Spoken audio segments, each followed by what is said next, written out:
Hey Becca, you ever wonder how people start investing? I just saw this fascinating video by a guy named Mark, and he claims you can begin with just $100.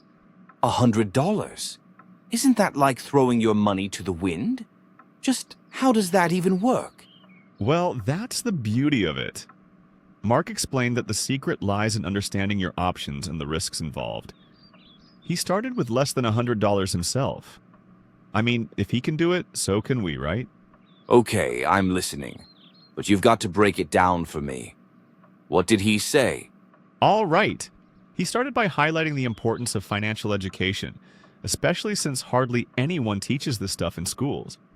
For instance, before diving into any investments, it's vital to know what you're getting into. Makes sense.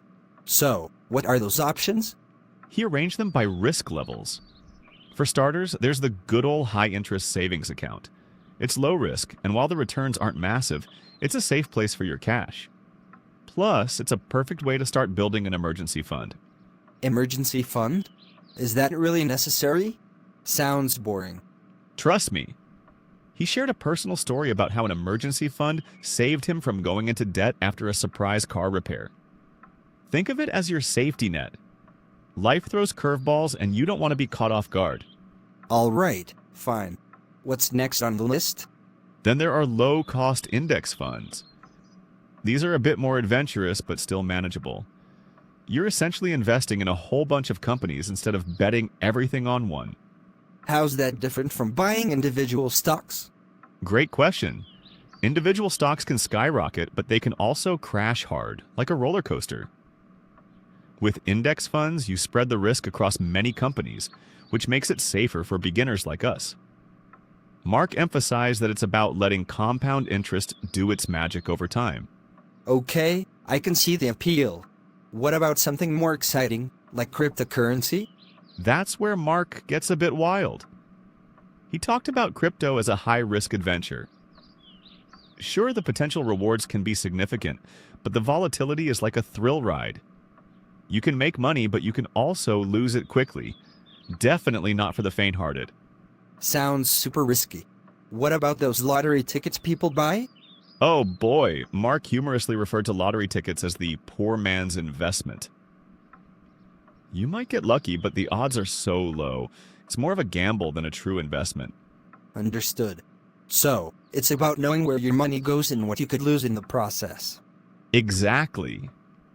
Mark stressed that before we start investing, we should focus on self-education. Improving our skills can be the best first investment, opening doors to further opportunities. I get it. So we learn more, build an emergency fund, then dive into the fun stuff like index funds, and maybe even crypto? You got it. And there's also gold as a hedge against inflation. It's both a physical asset and available through ETFs, giving us an option to protect our investments over time. You know what? This isn't as overwhelming as I thought. It sounds like a step-by-step journey towards financial independence. But I still wonder, what if we fail? Mark reminded us that failure is part of the learning process.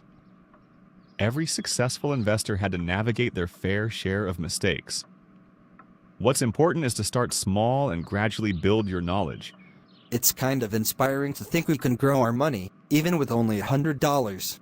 I guess the key takeaway here is that investing shouldn't be intimidating. Exactly. With the right mindset and strategies, we can build our wealth over time. It's about making educated choices. Slow and steady wins the race. Cheers to that, my friend. Here's to a $100 journey toward becoming financially savvy.